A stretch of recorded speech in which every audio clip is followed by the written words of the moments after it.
할렐루야. 반갑습니다. 기도하겠습니다.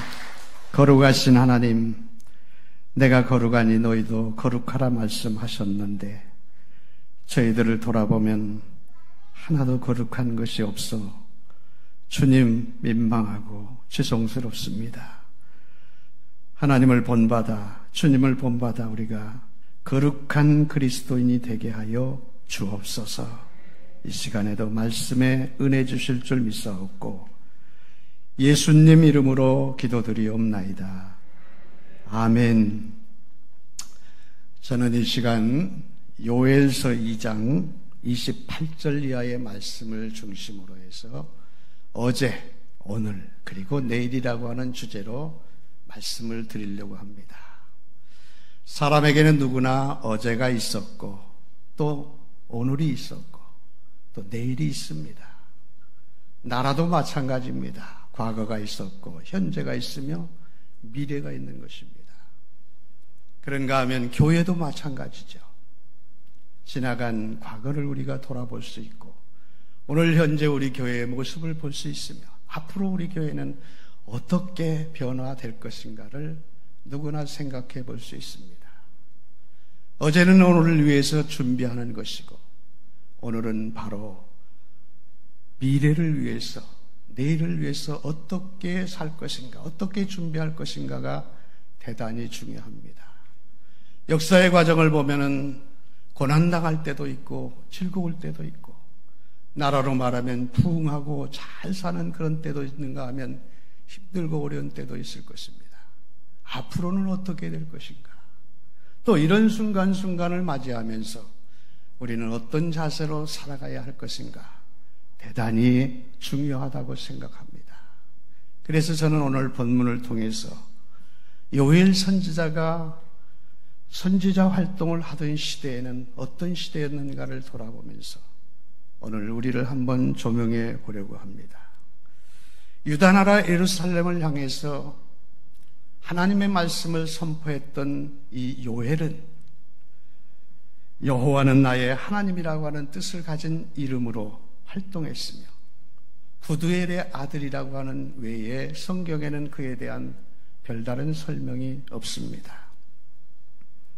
그가 예언할 무렵에 유다 왕국은 메뚜기 재앙과 가뭄으로, 혹독한 가뭄으로 백성들이 아사 직전에, 죽음 직전에 이를 정도로 그렇게 힘들고 어려웠습니다. 그런데 요엘 선지자는 이 메뚜기 재앙과 가뭄이 결코 우연히 찾아온 것이 아니라 하나님의 재앙이라는 것입니다. 하나님의 징계라는 거예요. 하나님이 허락하신 거랍니다. 우리는 우리의 삶을 통해서 우리 그리스도인들은 누구나 다 내 모든 삶을 주관하시는 분이 하나님이시고 순간순간 함께 하시는 분이 하나님이시고 역사의 주관자가 하나님이시라는 것을 믿습니다.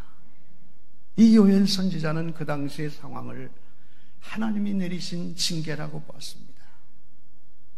오늘 이 시대를 사는 우리가 예기치도 아니한 코로나라고 하는 역병의 창궐함으로 인해서 많은 사람들이 고통을 당하고 어려움을 당하고 있습니다. 두려워하고 있습니다. 그런데요, 이런 병은 앞으로도 많이 있을 것 같아요. 여러분 지금 다 마스크를 쓰셨죠? 지금 태어나는 아이들은 아마 앞으로 마스크를 꼭 달고 살아야 되지 않을까 그런 생각까지 듭니다. 지금도 어린 아이들은 마스크를 잘 써요. 유치원 아이들 보세요. 집에서 나갈 때부터 또 유치원에서 돌아와서 한 번도 잘 벗지 않습니다. 아마 식사, 밥 먹을 때 말고는 안 벗어요. 우리 어른들은 답답하죠. 기회만 있으면 벗으려고 합니다. 이런 질병들을, 이런 어려움을 우리가 어떻게 대처해야 할까요? 왜 이런 일들이 일어나야 할까요? 사람이 죄로 말미암아서 마음이 강팍해지면 죄가 죄인 줄도 모르고 은혜가 은혜인 줄도 모릅니다. 지금까지 살아온 우리 시대와 우리의 삶이 얼마나 은혜로웠는가를 깨닫지 못합니다. 마음대로 예배할 수 있죠. 마음대로 찬양할 수 있죠. 마음대로 큰 소리로 기도할 수 있죠. 기도를 크게 하지 말라. 찬양을 크게 하지 말라. 교회 들어올 때는 꼭 이런 수칙을 지켜라. 거기까지는 좋은데 예배까지 드리지 못하도록 했다가 이번에 그제 24일 날 이제 일단은 풀렸습니다만은 그러나 여전히 우리는 마스크를 항상 써야 되고 거리두기를 해야 되고 이만저만한 제한이 아니라고 생각이 됩니다. 하나님께서 우리에게 베푸시는 은혜를 우리가 잃어버렸다는 거예요. 하나님이 징벌하시기 위해서 내리시는 그런 재앙조차도 우리가 깨닫지 못하는 것입니다. 깨달음이 없는 백성은 금수와 같다, 짐승 같다고 그랬고 결국은 깨닫지 못하면 망한다고 그랬습니다. 우리가 흔히 그런 말 하잖아요. 깨닫는 게 은혜다. 그렇습니다. 내 자신을 깨닫고 우리의 삶에 대한 주변 환경을 통해서 반드시 깨달음이 있어야 합니다. 여러분, 특별히 이 시대에 사는 우리 그리스도인들은 역사의 흐름, 교회의 흐름, 시대적인 사건 이런 것에 민감해야 합니다. 왜 하나님이 우리에게 이와 같은 재앙이 있도록 하셨는가를 깨달아야 합니다. 그래서 어떤 사건 하나라도 놓치거나 무관심하거나 우연이라고 생각하지 말고 또 어떤 때는 우리가 잘못하고도 이것은 불가항력적인 그런 사건이다. 그렇게 치부해버리기도 합니다. 교회사의 흐름도 보세요. 얼마나 많은 핍박과 환난을 당할 때가 있었습니까? 그러나 하나님은 그런 가운데서도 함께 하시고 역사하시는 줄 믿습니다. 우리는 여기에 간섭하시고 섭리하시는 하나님의 뜻에, 하나님의 깊은 뜻을 깊이 깨닫는 슬기로운 성도들이 되어야 될 줄로 믿습니다.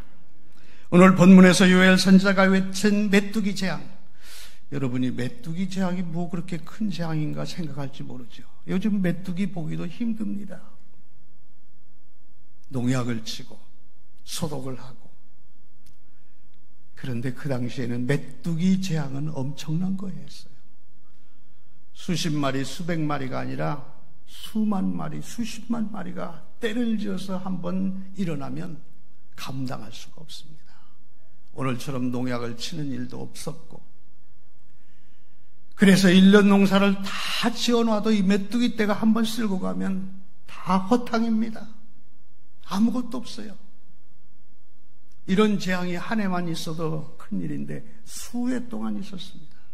메뚜기 재앙, 거기다가 가뭄, 이런 것들이 그 유다 백성들을 짓눌렀습니다. 그런데 이것이 하나님의 징계라는 것입니다. 요엘 선지자는 이것이 하나님의 징계라는 거예요. 이것이 하나님의 징계라면 어떻게 해야 되겠습니까? 왜 하나님이 이런 징계를 하나님이 나의 택한 백성이라고 하는 유다 백성들에게 임하게 하셨습니까? 이것이 하나님의 징계로 왔다는 사실을 우리가 깨닫는다면 왜 이런 징계를 우리가 받아야 하고 어떻게 이런 징계에서 우리가 벗어날 수 있을까를 생각해야 할 것입니다.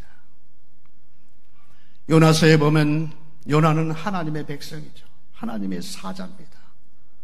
선지자입니다. 비둘기라고 하는, 순결이라고 하는 그런 별명을 가진 그런 이름입니다. 그런 요나가 지금 다시스로 가다가 큰 풍랑을 만납니다. 왜 그렇습니까? 다시스로 지금 복음 전하러 가는데 왜 풍랑을 만났습니까? 요나의 모습을 보면 깨달을 수 있습니다. 요나는 그 배를 타고 다시스로 가는데 배 밑상에 들어가 있어 잠을 자고 있었습니다. 왜 그럴까요? 요나의 마음 한구석에도 지금 뭔가 두려운 마음이 있습니다. 요나는 하나님께서 느느웨에 가서 복음을 선포하라고 말씀하셨는데 그는 느느웨로 가지 아니하고 다시스로 가고 있는 중입니다. 느느웨는 사악한 백성들이 살고 유다 나라를 적대하고 못살게 구는 그 백성들이 살고 나도 가면 혹여 죽음을 당할까 두려워서 느느웨로 가지 아니하고 다시스로 가고 있는 중입니다. 하나님의 말씀은 그대로 순종해야 합니다. 내 생각에 이런데 하나님 이렇게 해도 되지 않습니까? 저는 이렇게 하겠습니다. 그건 하나님의 뜻이 아닙니다. 오늘날 우리들의 신앙생활의 큰 잘못은 하나님의 뜻대로 사는 것이 아니라 내 뜻대로 신앙생활을 하는 거예요. 그런 요나에게 불어닥친 이 풍랑은 배를 뒤집을 것만 같았고 결국 요나는 고백합니다. 이 모든 사건이 나 때문에 이루어진 거니까 나를 바다에 던지라. 그래야만 바다가 잔잔하고 풍랑이 멎을 것이라고 했습니다. 그래도 요나는 책임감이 있는 것 같아요. 그 바다에 던졌습니다. 하나님이 큰 고기를 준비해서 요나를 삼키게 했고 요나는 고기 뱃속에서 목이 터져라 부르짖어 기도하며 회개했습니다. 하나님이 요나를 다시 살리시고 요나는 바닷가에 모래바탕에 이제 토함을 받아서 그는 다시 제 사명을 받고 느느웨로 가게 되는 것을 봅니다. 여러분, 만약 오늘 우리 코로나는 제가 구체적으로 한 가지만 얘기하는 거죠. 코로나19가 하나님이 보내신 징계였다면 분명히 왜 하나님이 우리에게 이런 징계를 주시는가를 생각해 봐야 합니다. 오늘 우리 민족은 세계에 버금가는 정말 자랑스러운 나라가 됐죠. 그런데 우리가 하는 행동을 보면은 하나님 앞에 벌받기에 합당한, 딱 맞은 그런 일들을 얼마나 많이 하는지 모릅니다. 우리 이걸 회개해야 합니다. 그래서 요엘은 온 유다 백성들에게 이 재앙에서 벗어나는 길은 오직 한 길, 하나님께 부르짖어 기도하고 하나님의 긍휼하심을 믿고 회개에 있다고 선포하고 있습니다. 유다 백성들에게 먼저 회개를 촉구하는데 금식할 것을 요청합니다.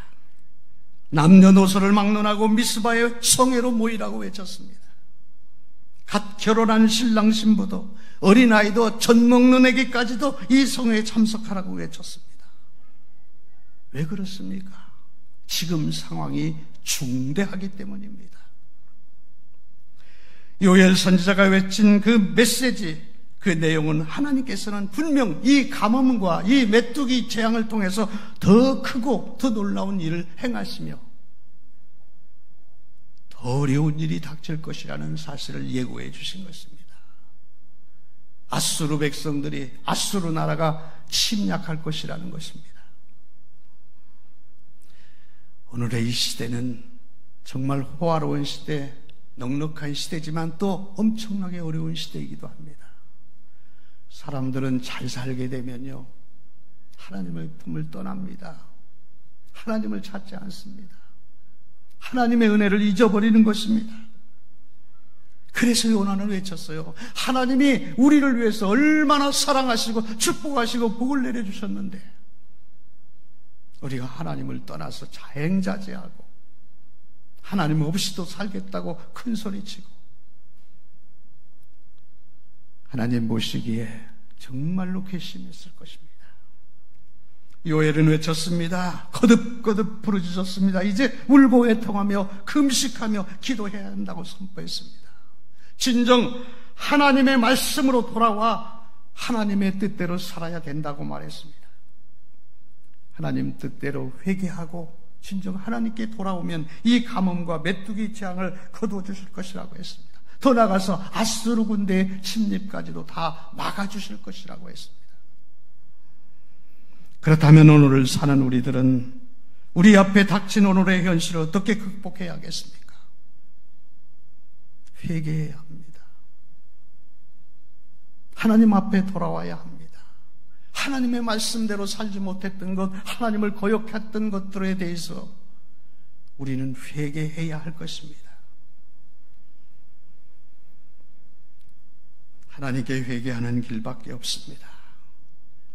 그저 옷을 찢는 그런 형식적인 기도가 아니라 마음을 찢는 진정한 회개가 필요한 것입니다. 요즘 우리 사이에 우리 마음속에 나도 모르게 찾아온 것들이 뭡니까? 얼마나 부유하게 살 것인가? 얼마나 권리, 권세를 가지고 살 것인가?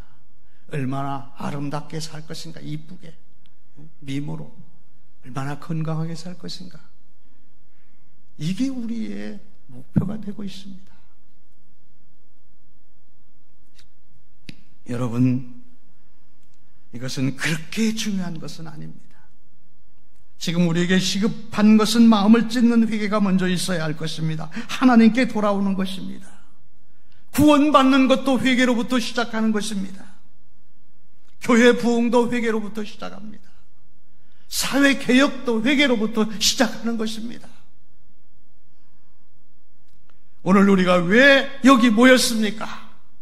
우리 교회 생일날이니까 축하하고 즐거워하고 파티하고, 그건 아니잖아요. 물론 귀한 일이고 중요한 일입니다. 하나님께 예배하러 모인 것입니다.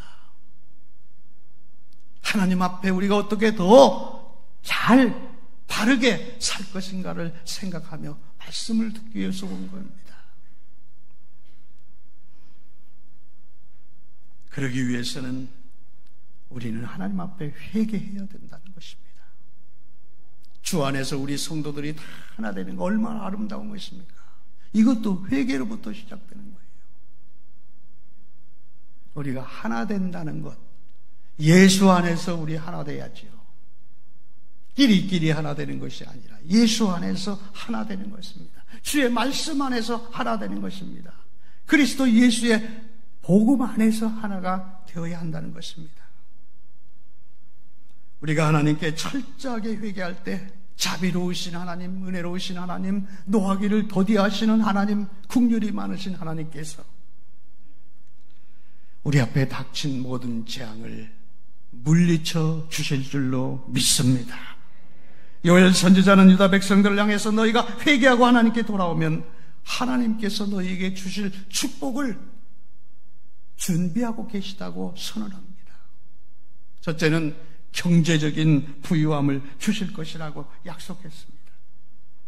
저들은 지금 극심한 가뭄과 메뚜기 재앙으로 죽음 직전에 이르러 있습니다. 25절에 오늘 보니까 저들이 회개할 때 하나님께서는 메뚜기 떼를 쫓아내실 것이고, 그리고 메뚜기가 먹은 횟수대로 갚아주실 것이라고 약속합니다. 또 이른 비와 늦은 비를 주셔서 곡식과 포도주가 가득하게 넘치도록 축복해 주실 것이라고 약속합니다. 여기 메뚜기 떼를 축출한다고 하는 말은 메뚜기만 얘기하는 것이 아니라 아수르의 그런 침략도 다 물리쳐 주시겠다는 것입니다. 오늘도 마찬가지입니다. 우리가 회개하기만 하면 하나님은 이 시대에 우리에게, 우리 민족에게 닥친 이 고통과 불행을 회복시켜 주실 것입니다. 경제적으로 어렵다고 말하지요. 경제에 회복을 주실 것입니다. 국방으로도 주위에 여러 나라들이 우리를 위협하고 있죠. 국방도 염려 없이 하나님이 지켜주십니다. 국격도 높여주실 것입니다. 대한민국 하면 세계가 우러러볼 만한 그런 나라로 만들어 주실 것입니다. 어떻게 하면 우리 그리스도인들이 회개하고 하나님 앞에 바로 서면 이 나라, 이 민족은 세계 열방에 뛰어난 나라가 될 것입니다. 우리 교회 성도들이 하나가 되고 하나님 앞에 깨끗하게 살면, 회개하면 하나님은 우리 교회를 통해서 영광을 받으시고 모든 사람들이, 모든 교회들이 우러러보는 교회가 될 것입니다. 우리는 이 시간을 통해서 나와 내 민족의 죄악을 철저하게 회개하고 하나님께 돌아오는 우리 모두가 되기를 바랍니다. 두 번째는 영적으로 회복시켜 주실 것이라고 했습니다. 28절에 보니까 그 후에 내가 내 영을 만민에게 부어주리니 너희 자녀들이 장래일을 말할 것이요 너희 늙은이는 꿈을 꾸며 너희 젊은이는 이상을 볼 것이며 그때 내가 또 내 영을 남종과 여종에게 부어줄 것이라고 말씀했습니다. 제가 간략하게 읽었습니다. 사람은 누구나 다 행복하기를 원합니다. 그래서 행복해지려고 돈도 벌고, 행복해지려고 건강도 유지하고, 행복해지려고 권력도 가지고 싶어하고, 아름다운 미모도 가지고 싶어합니다. 그런 것으로도 우리가 약간의 행복을 느낄 수 있죠. 그러나 이것이 진정한 행복이라면은 왜 돈 많은 사람들이 고민하고 불안에 떨고 마침내 자살하는 일들이 있겠습니까? 돈으로만은 행복할 수 없습니다. 영적으로 회복될 때에 진정한 행복이 임하게 되는 줄로 믿습니다. 예수님께서 십자가에 못 박혀 죽으시고 이제 다 끝났다고 생각한 제자들은 얼마나 허전하고 그리고 얼마나 쓸쓸했겠습니까? 살 의욕도 다 잃어버렸을 것입니다. 그러나 주님이 부활하셔서 제자들에게 나타나셔서 말씀하십니다. 너희는 예루살렘을 떠나지 말라. 아버지의 약속하신 바 성령을 기다리라. 요한은 물론 세례를 베풀었지만 나는 너희는 몇 날이 못되어 성령으로 세례를 받을 것이다. 너희가 성령을 받으면 권능을 얻고 예루살렘과 온 유다와 사마리아와 땅 끝까지 이르러 내 증인이 될 것이라고 말씀하십니다. 그리고 약속하신 대로 제자들이 예루살렘을 떠나지 아니하고 기도하지요. 기도하기를 시작한 10일째 되는 날, 저들은 성령의 충만함을 받습니다. 120여 명이 모여서 기도했는데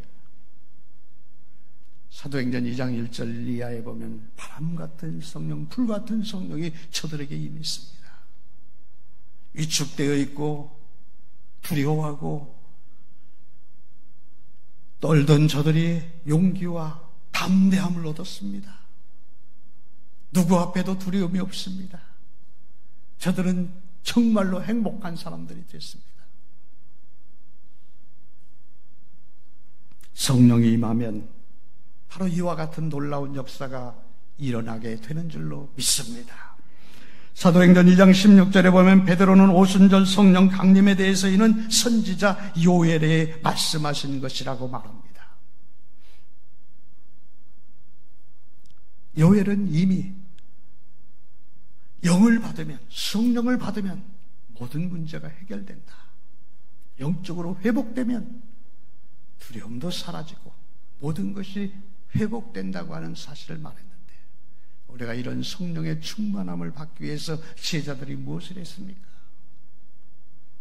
마가의 다락방에 모여 기도했습니다. 무슨 기도를 했겠습니까? 하나님 앞에 회개했을 것입니다. 주님, 내가 죽더라도 주님을 버리지 않겠나이다라고 말했던 제자들이 결국 주님이 세상을 떠나실 때에 십자가에 달려 죽으신 후에 어떻게 했습니까? 다 뿔뿔이 흩어져서 자기의 생업으로 돌아가고 이제 우리는 끝났다고 생각했습니다. 그렇게 사람이 변덕스러운 것입니다. 요엘 선지자가 말한 예언의 성취, 바로 그것이 오순절에 이루어진 것입니다. 요엘 선지자는 장차 오는 시대에는 민족이나 인종이나 성별이나 노소 차이 없이 철저하게 회개하고 하나님께 돌아오는 자에게 이방인이라 할지라도 성령을 부어주실 것이라고 말씀했습니다. 이것이 영적인 회복인 것입니다. 하나님께 돌아오는 자에게 주시는 특별한 은혜인 것입니다. 선물입니다. 우리나라도 철저한 그런 자기 반성과 회개를 통해서 성령의 충만함과 영적인 축복을 받아서 그 복을 나뿐만 아니라 가족에게, 이웃에게, 모든 사람에게, 또 모든 나라에게 나누어 줄 수 있는 성령 충만한 여러분이 되시기 바랍니다. 이 성령 충만함도 하나님의 선물이죠. 어떻게 할 때? 회개하고 진정 하나님 앞에 돌아올 때. 세 번째는 누구든지 진정한 회개를 하고 하나님께 돌아오면 영광스러운 미래를 주실 것이라고 약속했습니다. 요엘 선지자는 철저한 회개로 주어지는 결과가 경제적인 부유, 그리고 영적 회복뿐만 아니라 영광스러운 내일을 우리에게 주신다는 것입니다. 우리는 다 내일에 대해서 두려운 마음을 갖죠. 어떻게 될 것인가. 그런데 회개하고 하나님 앞에 돌아온 자에게는 영광스러운 내일을 허락하신다고 했습니다. 이것은 흩어져 있는 유대인들이 돌아와서 이제 마지막 때는 회개하고 돌아올 것을 예고한 것이기도 하지만은 결국은 흩어져 있는 모든 하나님의 백성, 진정한 백성들을 하나님께로 인도하신다는 뜻입니다. 코로나가 어떻게 보면 하나의 시험대이기도 하죠. 이 코로나를 통해서 믿음에서 떠나는 자들도 많습니다.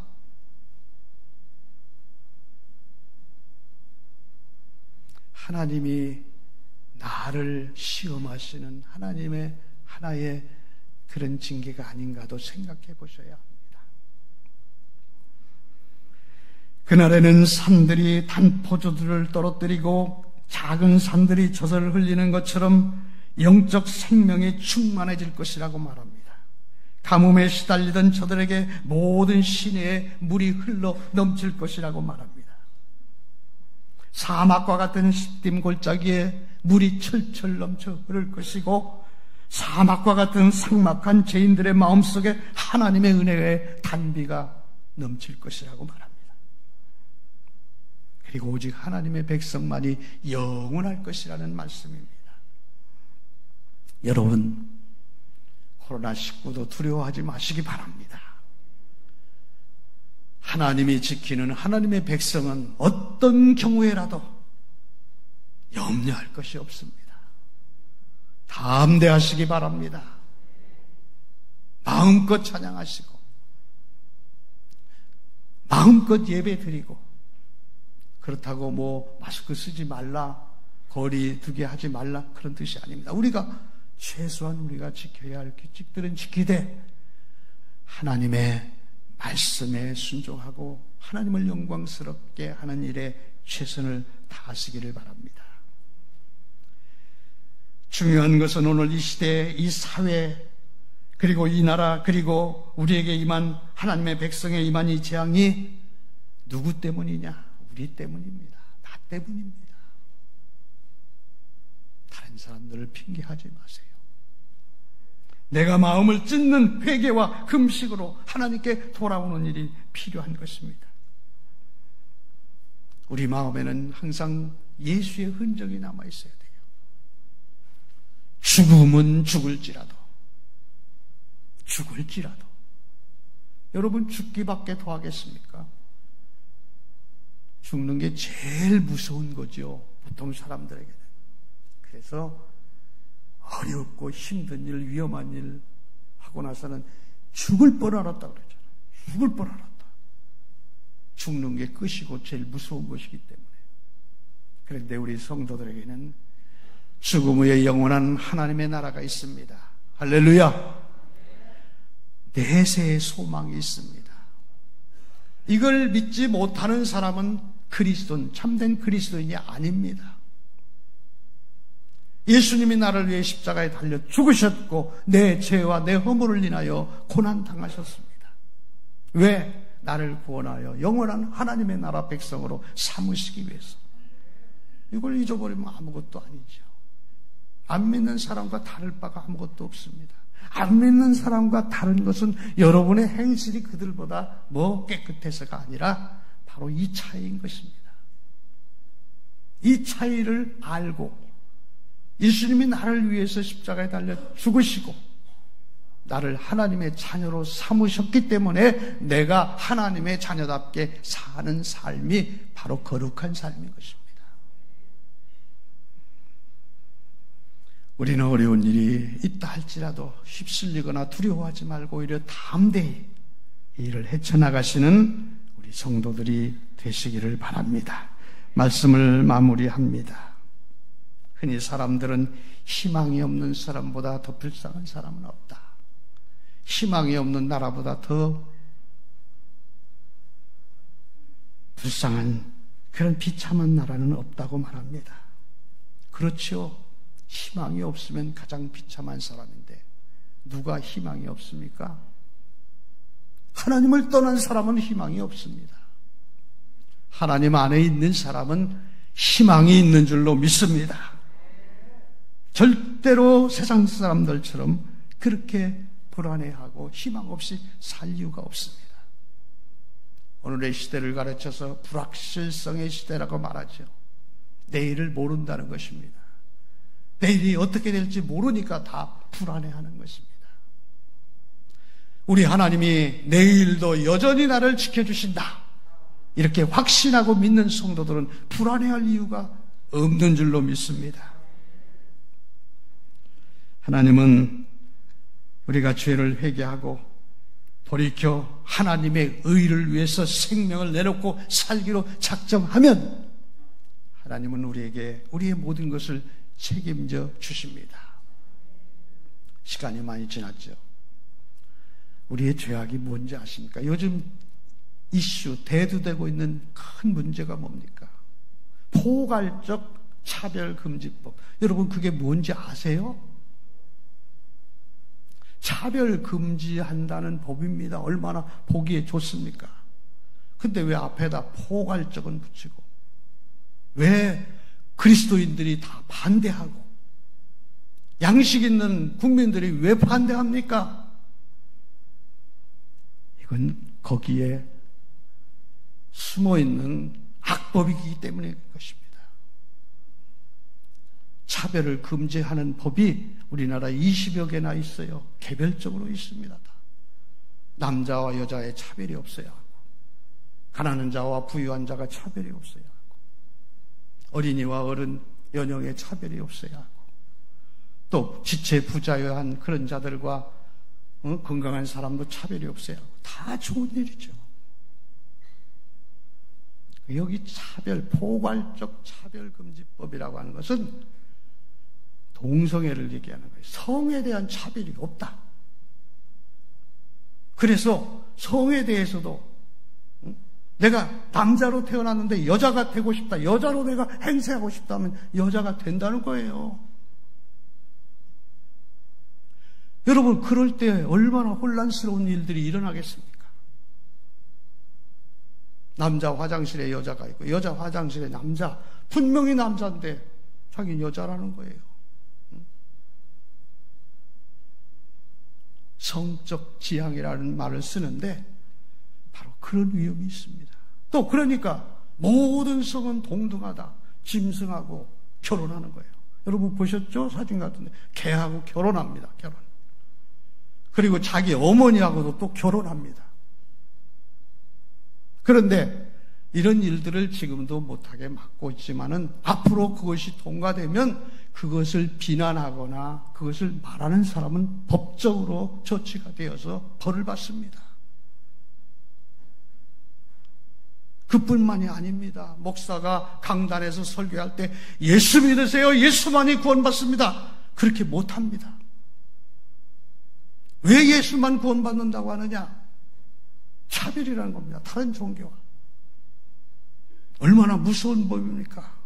이런 차별금지법이 통과된 유럽의 나라들은 지금 얼마나 어려움을 당하고 있는데도 왜 그런 차별금지법, 포괄적 차별금지법이라고 하는 이것을 지금 국회에서 통과하려고, 민주당 혹은 제가 이런 얘기해서 모당 또 누가 그걸 발의해가지고 올려가지고, 우리가 알아야죠. 이런 것은 이건 하나님의 창조의 질서에 정면으로 도전하는 거예요. 하나님이 남자와 여자를 만드시고 둘이 이제 한 몸이 될지니 부부가 되게 하셨는데 남자와 여자가 아니라 사람과 짐승이 한 몸이 돼서 결혼해요. 여러분이 어느 날 여러분의 아들이 자기 색시감이라고 데리고 왔는데 남자를 데리고 와가지고 우리 섹시될 사람입니다.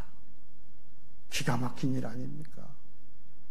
그리고 동성끼리 결혼하는데 목사님 결혼 주례 좀 해주세요. 이건 안 된다. 그럼 걸리는 거예요. 그 목사는 법적으로 걸려서 유치장에 갑니다. 가정이 깨지고 국가가 깨지고, 또 군인들을 동성애가 허락되면은 시돌교회 다 부부 노릇하고. 얼마나 무서운 법인지 모릅니다. 여러분, 이런 걸 알고 반대를 해야죠.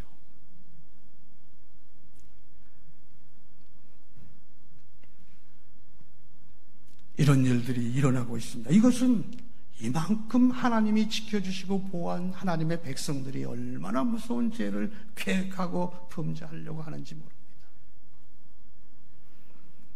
제가 이 말씀 안 드리려고 하다가 끝에 이렇게 좀 드렸습니다. 여러분, 우리는 오늘 요엘 선지자가 그 당시에 말했던 선포한 하나님의 말씀이 오늘 우리에게 적용이 되기 때문에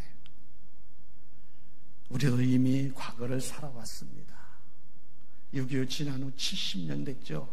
금년이 70년 되는 해입니다. 우리 민족은 순환의 백성이죠. 정말 순환의 백성입니다. 그런데 그 짧은 기간에 세계 열강과 어깨를 나란히 하고 경제 10개국 안에 드는 경제 대국, 우리나라 군사력도 약한 게 아니에요. 세계 6위권에 듭니다. 6위권.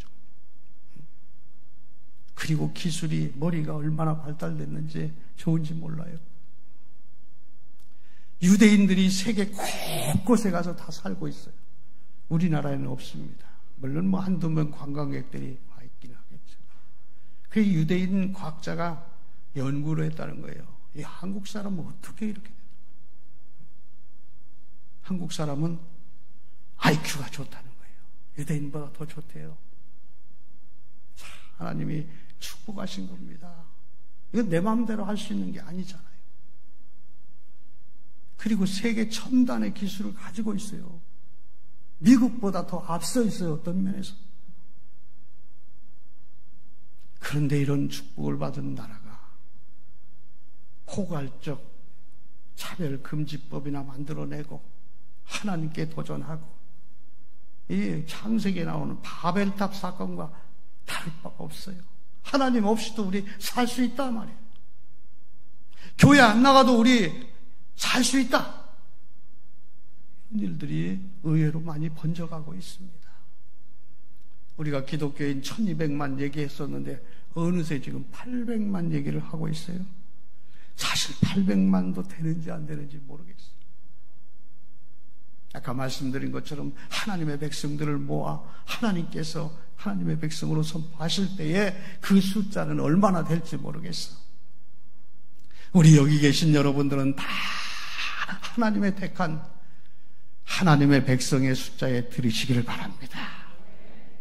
바르게 사시기 바랍니다.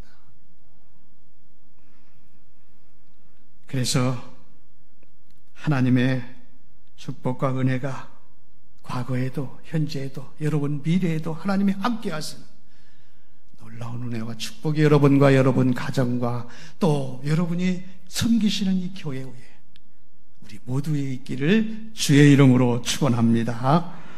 기도합니다.